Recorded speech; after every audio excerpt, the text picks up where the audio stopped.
un outil essentiel de prévention chez le cheval. Tout d'abord le sommaire, je vais, à travers quelques diapositives, vous faire un petit rappel sur la grippe équine et la rhinopneumonie. Ne vous inquiétez pas, ça ne se veut pas une présentation universitaire de virologie et d'immunologie, juste quelques rappels pour mieux comprendre les attentes et les limitations des vaccins contre ces deux pathogènes, ces deux maladies. Nous aborderons ensuite les notions de protection individuelle et couverture vaccinale. Et ensuite, je ferai un petit point sur l'épisodie de rhinopneumonie en 2018 et l'épisodie de grippe équine qui a débuté mi-décembre et qui sévit encore sur le territoire. Donc tout d'abord, prévention et vaccination. Alors, il faut savoir qu'une prévention effective a pour but de prévenir une maladie infectieuse, de réduire sa transmission et si l'infection n'est pas complètement euh, prévenue, de réduire sa sévérité ou d'améliorer la convalescence des animaux. La mise en place d'une immunité protectrice par la vaccination représente donc un des outils essentiels de prévention chez les équidés. La vaccination est un acte immunologique. Elle correspond à l'injection dans l'organisme de l'hôte du pathogène, tout en partie, associé à un adjuvant, afin d'optimiser la réponse immunitaire et d'induire une réponse immunitaire qui est spécifique du pathogène et protectrice. Ce qu'il est important de savoir, c'est que chaque pathogène est différent, comme nous allons le voir pour la grippe et la rhinopneumonie et le virus herpès. Et donc l'immunité protectrice qui doit être induite par la vaccination l'est également. Donc nous allons commencer par la grippe équine. La grippe équine est endémique dans de nombreux pays européens. Le virus de la grippe équine va cibler principalement le système respiratoire supérieur du cheval. Que ce soit, je vais essayer d'utiliser le pointeur, que ce soit au niveau de la trachée ou des voies nasopharyngées. Donc je vous ai représenté ici un épithélium, un schéma de l'épithélium respiratoire avec les cellules ciliées. Et ce sont donc ces cellules qui vont être la cible du virus de la grippe équine. Le virus va infecter ces cellules, il va se reproduire au sein de ces cellules et de larges quantités de virus vont être produites qui vont être excrétées, donc transmission du pathogène à d'autres chevaux ou propagation au sein du système respiratoire. En termes de signes cliniques, la grippe équine est généralement associée à une hyperthermie, une toux sèche profonde, un jetage, une détresse respiratoire. Vous voyez ici, j'essaye de réutiliser le pointeur, donc voilà, des images de microscopie électronique de cet épithélium cilié avant infection ou 3 et 6 jours après infection expérimentale par le virus de la grippe et vous pouvez voir qu'effectivement cet épithélium est fortement endommagé par le virus, ce qui entraîne une érosion des cellules épithéliales, une réduction de la clairance mucociliaire qui permet d'éliminer les mucus, les particules et donc un risque d'infection bactérienne secondaire qui est un problème majeur dans les cas de grippe équine en termes de complications. Donc voilà pour la grippe. Si nous passons maintenant sur la rhinopneumonie et ses formes secondaires. Donc, il faut savoir qu'environ 80 à 90% des chevaux seront en contact avec les virus HVE1 et le cousin proche HVE4 au cours de leur vie. L'infection par ces virus peut entraîner différentes formes de maladies. Tout d'abord, une maladie respiratoire, quelques cas oculaires ont été décrits, et ensuite des complications chez la jument gravide, des avortements d'origine infectieuse et également des maladies neurologiques. En termes de cycle pathogénique, un certain nombre d'éléments sont communs à l'infection par le virus de la grippe et il y a également des spécificités qui peuvent être une explication pour les formes secondaires. Donc, comme pour le virus de la grippe, le virus de l'herpès va infecter les cellules épithéliales, va se répliquer et être excrété, se propager. Mais la grande différence, c'est que ce virus est également capable d'infecter les cellules immunitaires qui vont être appelées sur le site d'infection pour combattre cette infection. Et donc, comme ces cellules immunitaires peuvent être infectées, le virus va rapidement se trouver au niveau des tissus lymphoïdes et ganglions associés, où il va se répliquer. Comme ces cellules immunitaires sont infectées, elles vont se retrouver dans la circulation, qu'elles soient lymphatiques ou sanguines, et donc le virus peut être transmis à des sites éloignés du site respiratoire initial. Chez la jument gravide, le virus peut être transmis au fœtus ou induire un certain nombre de dommages au niveau du système reproducteur, ce qui peut entraîner l'avortement, ou alors au niveau du système nerveux central, infecter les cellules endothéliales, créer des petits dommages au niveau des vaisseaux sanguins, des hémorragies qui peuvent entraîner des maladies neurologiques.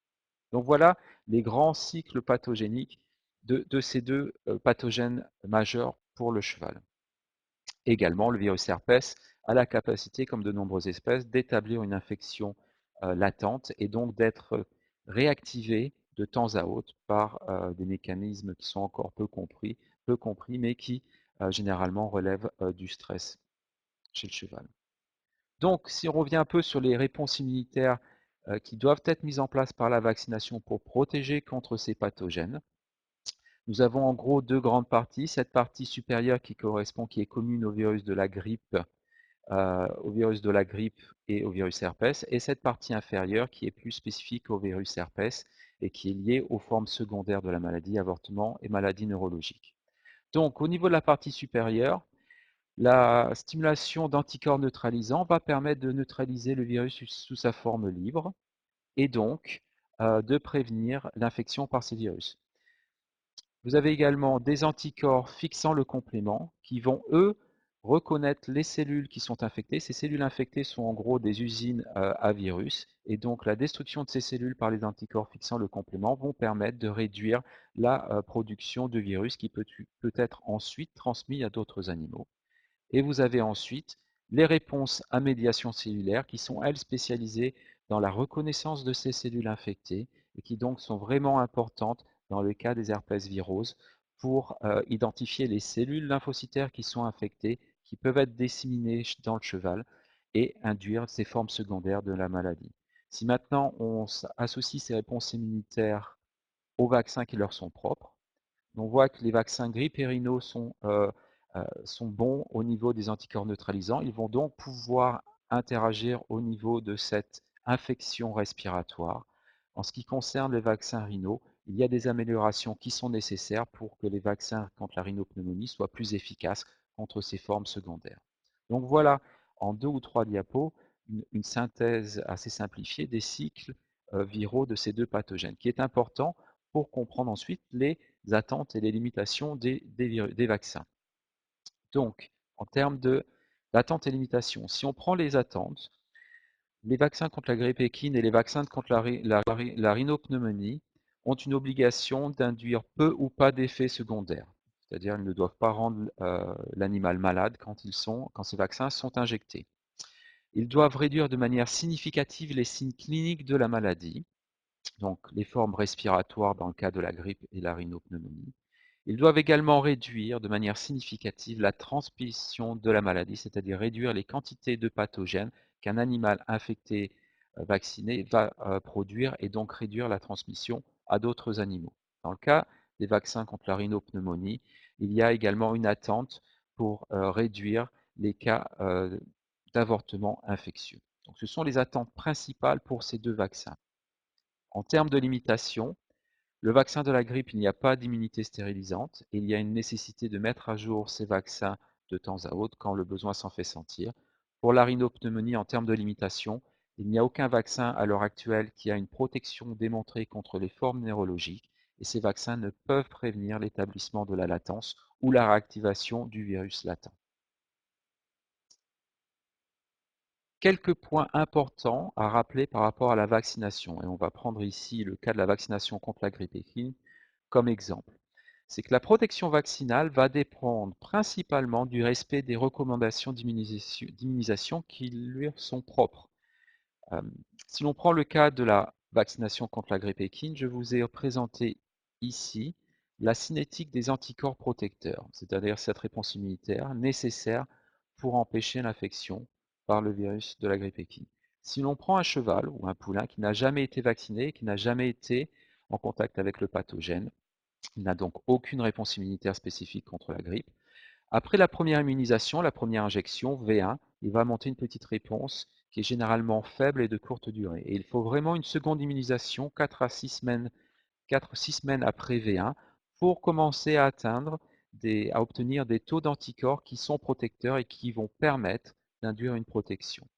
Hélas, 2 immunisations ne sont généralement pas suffisantes pour mettre en place une réponse stable et il faut impérativement avoir cette troisième immunisation 4 à 6 mois après la seconde immunisation pour non seulement avoir de nouveau des taux d'anticorps protecteurs, mais avoir une stabilité dans le temps, ce qui permettra d'avoir un animal protégé et de pouvoir attendre 6 à 12 mois avant les prochaines immunisations. Il y a donc dans cette cinétique des périodes de forte protection, généralement dans les semaines qui suivent les immunisations, mais également des périodes de susceptibilité, tout simplement car l'animal n'a pas encore une réponse immunitaire totalement en place. Il est très important de prendre en compte que si la troisième immunisation n'est pas réalisée, et cela arrive de temps en temps sur le terrain, votre animal, le cheval, ne sera pas protégé et risque d'être susceptible à l'infection pendant une très longue période jusqu'à l'administration du boost annuel. Nous allons maintenant voir quelques éléments sur le fait que certains chevaux qui sont considérés comme étant bien vaccinés sont parfois malades. Il y a un certain nombre d'explications pour cela. Tout d'abord, il y a une question de dose infectieuse. C'est tout simplement si votre cheval est vacciné, plus il sera en contact avec le pathogène et plus il sera en contact avec des quantités importantes de pathogènes, plus la protection qui aura été mise en place par la vaccination aura du mal à prévenir l'infection. Il y a une question de virulence du pathogène, tout simplement si le virus est beaucoup plus agressif que les années précédentes, la réponse immunitaire induite par la vaccination va avoir un peu plus de difficulté à protéger l'animal. Il y a une question de performance du vaccin, dans le cas de vaccin contre la grippe. Et il y a des éléments comme la mise à jour du vaccin en termes de souche vaccinale qui est très important pour la protection. Il y a des notions de faible répondeur à la vaccination.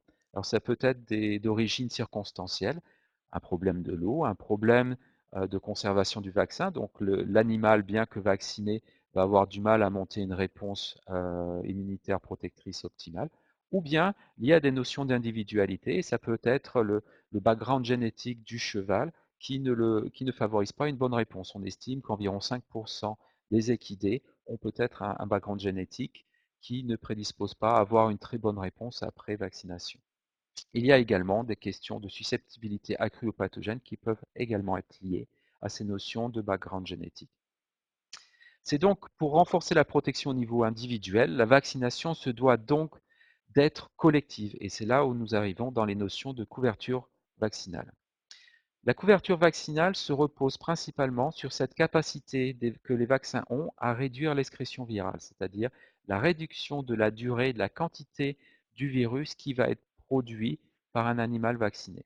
Donc si nous avons ici un cheval qui est non vacciné et qui se retrouve infecté, ce cheval va produire de très larges quantités de virus. Maintenant, s'il est entouré de chevaux qui sont vaccinés, la, ces chevaux vont être infectés, mais la quantité et la durée de virus qu'ils vont excréter va être réduite et assez rapidement, l'épizootie, le pathogène va être contenu et l'épidémie va être euh, étouffée. Et donc ça permet de protéger les chevaux qui seraient non vaccinés. Maintenant, si on essaye de mettre ce concept au niveau d'une population, et donc je vous ai représenté ici deux groupes d'animaux. Le groupe supérieur ici correspond à une population qui est considérée bien vaccinée avec une couverture vaccinale de 80%. C'est généralement ce que l'on a besoin pour protéger contre la grippe. Donc ça veut dire que si on a 20 chevaux, on en a seulement 4 qui ne sont pas vaccinés, peut-être parce que ce sont des jeunes poulains qui n'ont pas encore l'âge pour être vaccinés. Et vous avez, à contrario, une population où la couverture vaccinale est plus faible, 20 à 30%. Ça peut être le cas de la vaccination contre la rhinopneumonie l'année dernière. Et donc, sur 20 chevaux, il y en a seulement 4 qui sont immunisés. Donc, si le pathogène arrive, on va imaginer que ce cheval-là est infecté. Ce qui va se passer au niveau de cette population à bonne couverture vaccinale, c'est que très rapidement, l'infection va être étouffée et le pathogène ne va pas se propager à toute la population, ce qui va permettre une bonne protection de ces animaux qui ne sont pas vaccinés pour raison XY. Maintenant, si l'on regarde dans l'autre population, ce qu'il va se passer très simplement, c'est que le pathogène va traverser cette population et la majorité des individus risquent d'être infectés.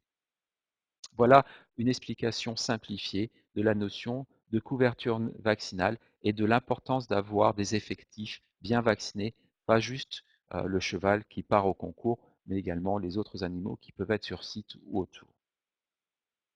Donc nous allons faire maintenant un petit point sur les épizooties qui nous intéressent. Donc tout d'abord, les origines possibles de la crise de rhinopneumonie en 2018. Donc, les études virologiques qui ont été réalisées à l'ABO en Normandie nous indiquent que cette crise de 2018 ne semble pas être associée à l'introduction ou l'apparition d'une nouvelle souche plus agressive du virus EHV1. En 2016 et en 2018, nous avions 2 vaccins contre la rhinopneumonie disponibles en France et je pense que vous vous souvenez tous qu'en 2016, il y a eu une pénurie de vaccins qui a entraîné un certain nombre de difficultés sur le terrain pour vacciner. Il faut associer à cette pénurie une situation 2016 qui n'était pas forcément dramatique. Il n'y a pas eu forcément plus d'épisodies de rhinopneumonie en 2016 qu'en 2015, ce qui est logique car la protection en 2016 était liée à la vaccination de 2015. Et donc, il est possible qu'en 2017, suite à ces difficultés de trouver du vaccin, au fait qu'il n'y avait pas forcément plus de problèmes, le niveau de vaccination ait été réduit en 2017. Et effectivement, quand on prend un certain nombre de données, que ce soit à travers le RESP, les industriels du vaccin ou même le retour de terrain, on a effectivement une confirmation que la couverture vaccinale, que la quantité d'animaux vaccinés contre la rhinopneumonie a probablement été réduite en 2017 et donc cette réduction de la couverture vaccinale pourrait être à l'origine de cette épizootie que nous avons vécu en 2018.